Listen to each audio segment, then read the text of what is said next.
Salami მეგობრებო, 26 წლის იანვრის დასასრულია, უმაღლეს სასწავლო დაწესებულებებში გამოცდების პერიოდია და გამოცდაც არის ერთგვარი საკუთარი მეხსიერების სარკეში ჩახედვა. ანუ თვით გამოკითხვა და თვით გამოცდა. მოდით აი ჩვენც ასე მოვიქცეთ. ოქტომბრიდან დაწყებული მუშაობთ უკვე ამ პროექტში, თეორიული ნაწილი გავიარე, ჩავთვალოთ რომ სალექციო ნაწილი იყო. ეხლა პრაქტიკაში გვჭირდება ეს ცოდნა. მოდით გამოვცადოთ საკუთარი თავი. რა გვახსოვს, რა არ გვახსოვს, რა ვიცით, რა არ ვიცით, რითი ვსარგებლობთ. ცნობიერება დიალოგის უნარია საკუთარ თავთან. ანუ გამოცდა არის საკუთარი მეხსიერების სარკეში ჩახედვა. კითხეთ საკუთარ თავს. გახსოვთ თუ არა რა არის ცნობიერება? ანუ ჩვენ ამაზე შევთანხმდით. ამით ვისარგებლოთ და თან ასეთი დასკვნა გავაკეთებთ, რომ თუ ცნობიერება მუშაობს, თუ ვფიქრობთ, თუ რაღაცას ვაკეთებთ, თუ ჩვენ საქმიანობაში ვიყენებთ ცნობიერებას, ანუ იმ მონაპოვარს, რომლის გააჩნია ცივილიზაციას, მაშინ ჩვენ ზომით და რიცხვის ცნებით უნდა ვისარგებლოთ. ჩვენი ურთიერთობის შედეგად, ჩვენს საქმიანობის შედეგად ბლოკები ჩამოყალიბდა, გარკვეული პაზლი გადახედეთ ერთხელ. ეს წარმოდგენები ახლოს არის თქვენთან, გახსოვთ თუ დაგავიწყდათ, იმიტომ რომ ეს დაგჭირდება პრაქტიკისათვის. ზუსტად ამას უნდა ვიყენებდეთ ჩვენ, ანუ მე ავაგე გარკვეული სისტემა, წარმოდგენათა როგორც ელემენტებით სარგებლობის საშუალება და ეს ყველაფერი პრაქტიკაზე უნდა იყოს დაფოკუსებული. კითხეთ საკუთარ თავს. გახსოვთ თუ არა? გამოგიყენებიათ თუ არა? ამ შემთხვევაში მე არა ვარ თქვენი გამომცდელი, ეს პროექტი ნებაყოფლობითია, მაგრამ ამით საკუთარ თავსაც ამოწმებთ. თუ დაგავიწყდათ, თუ გაქვთ ინტერესი ამ პროექტის მიმართ, თქვენ დაუბრუნდებით იმ თეორიულ ნაწილს, გაიხსენებთ ამას ყველაფერს და პროექტში გააგრძელებთ მონაწილეობა. კიდევ ერთი დასკვნა გავაკეთეთ ჩვენ. ანუ რა შეკითხვები უნდა იყოს, რა უნდა ვკითხოთ ერთმანეთს. ხომ სისტემურად მუშაობთ, ხომ ვაგებთ სისტემას, წარმოდგენების სისტემას და ჩვენ ხო თეორიულ ნაწილში შევთანხმდით და მე ყველა მტკიცებულება წამოგიყენეთ ამის თაობაზე, რომ იმისათვის, რომ ჩვენ წარმატებით ვიმუშაოთ და ვიარსებობ და ვისაქმიანოთ, საჭიროა რომ გარკვეული წარმოდგენა შევქმნათ და ვისარგებლოთ ამ წარმოდგენით, წარმოდგენა ჩვენს საკუთარ თავზე, როგორც ფსიქოლოგიურ ობიექტზე. აქ თქვენთვის ნაცნობი სამი ელემენტია, ორი ელემენტი ერთად არის წარმოდგენილი მუშაობს ჩვენს მეხსიერებასთან და ორივე ერთად გაერთიანებულია აპოლონ შეროზიას დამატებითობის პრინციპიდან გამომდინარე. ანუ ცნობიერი და არაცნობიერი ერთად მუშაობენ. არაცნობიერია ჩვენი მეხსიერება თავისთავად, როგორც არქივი, მაგრამ ცნობიერი სახით, ცნობიერი ტერმინები, წარმოდგენებით ჩვენ შეგვიძლია მას დაუკავშირდეთ. არ უნდა დაგვავიწყდეს, რომ კიდევ მყავს ჩვენ აი ასეთი დაბრკოლება პრობლემა. ეთოლოგია, ეთოლოგიური ქცევა. აქედან გამომდინარე, თუ ასეთია ნებისმიერი ადამიანის და ნამდვილად ასია ფსიქოლოგიური პორტრეტი, თუ ამ სარკეში ვიხედებით, უნდა წარმოვიდგინოთ ჩვენ, თუ დავიწყეთ საკუთარ თავთან საუბარი და თუ ვქმნით იმ შეკითხვათა ერთობლიობას, რომელთაც უნდა ვისარგებლოთ, ალბათ შეკითხვები უნდა ეხებოდეს ერთ ელემენტსაც, მეორე ელემენტსაც და მესამე ელემენტსაც. გაიხსენეთ, როდესაც უზნაძის მექანიზმზე იყო საუბარი, სამი ფუნქცია: მეხსიერებაში ჩაწერა, იდენტიფიცირება, ძებნა მეხსიერებაში და თუ სიტუაცია გავს იმას, რაც წარსულში იყო და ჩვენს დადებით გამოცდილებას წარმოადგენს, მაშინ არაცნობიერად ირთვება იგივე რეაქცია, როგორც იყო წინა წარმატების დროს.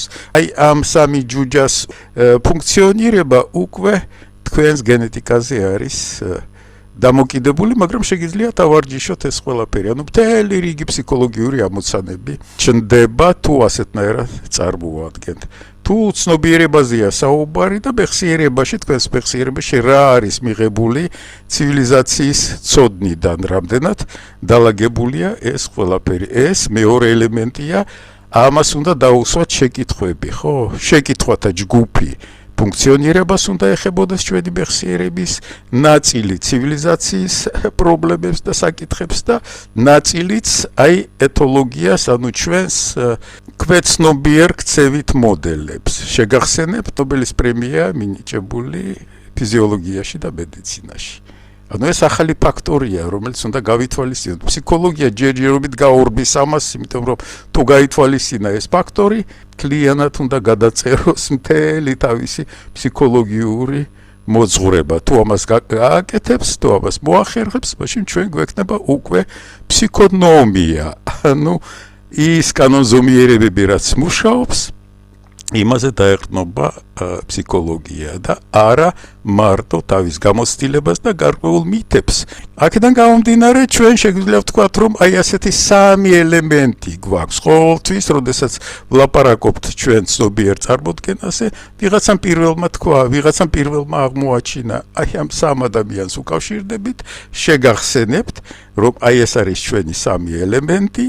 არა ცნობიერი, თუ დავიწყებთ დიმიტრი უზნაძესგან, ცნობიერი მათი ერთობლიობა და კონრად ლორენცი ის ჩვენი ევოლუციის, ჩვენი ბიოლოგიური სახეობის ევოლუციის განმავლობაში შემუშავებული და გენეტიკურად გადმოსული თავიდან თაობაში ქცევის, სოციალური ქცევის მოდელები. ასეთია ჩვენი ვინაობა თუ ჩავიხედებით ჩვენ სარკეში და ინდივიდუალური თვისებები ერთი რამდენად არის განვითარებული მეორე რამდენად არის განვითარებული გახსოვთ რომ ცნობიერად და არაცნობიერად თუ განვითარებულები ვართ ინტელექტუალურად მაშინ ჩვენ უნდა მოვათვინიეროთ ლორენცის დემონი ასე დავარქვით ჩვენ აი ამ ფაქტორს ვიმეგობროთ როცა საჭირო არის ვისარგებლოთ და ეს ფაქტორი ორ საწყის ერტყმობა შიში და აგრესიულობა. აბა კითხეთ საკუთარ თავს,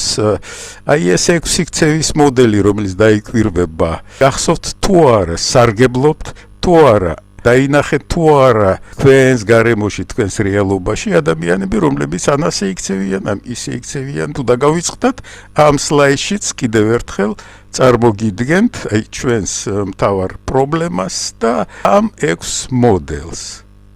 შეგიძლია დღეს ისევ გაიხსენოთ, აღადგინოთ ეს ყველაფერი, მაგრამ არ უნდა დაგვავიწყდეს ის მთავარი ამოცანა. ნახეთ, წარწერა შეუცვალი ამას, ცნობიერების ჩართვის პრობლემა, ლორენცის დემონის დომინირება. საუკუნის 4-დი ზუსტად იმით აღინიშნებოდა, რომ ვერ მოვათვინიერეთ ლორენცის დემონი. ასე დავარქვი, მაგრამ ის კვეცნობიერი ქცევითი პროგრამები, რომლებიც პრობლემას ქმნიან. ძალიან სერიოზული მნიშვნელობა ჰქონდა COVID-19-ს. აი ნებისმიერი ეთოლოგი იტყოდა, რომ აი ამ ხელა შიში თუ დაეუფლა მთელ ცივილიზაციას, ამას უნდა მოყვებს აუცილებლად კომპენსაციის თვალსაზრისით აგრესიულობა და ნამდვილად, რასაც ჩვენ ვაკვირდებით COVID-ის შემდეგ, საერთოდ ჩვენს გარშემო რაც ხდება სახელმწიფოებს შორის ურთიერთობაში, ყველგან არის აგრესიულობა. ანუ ეს იყო რეაქცია.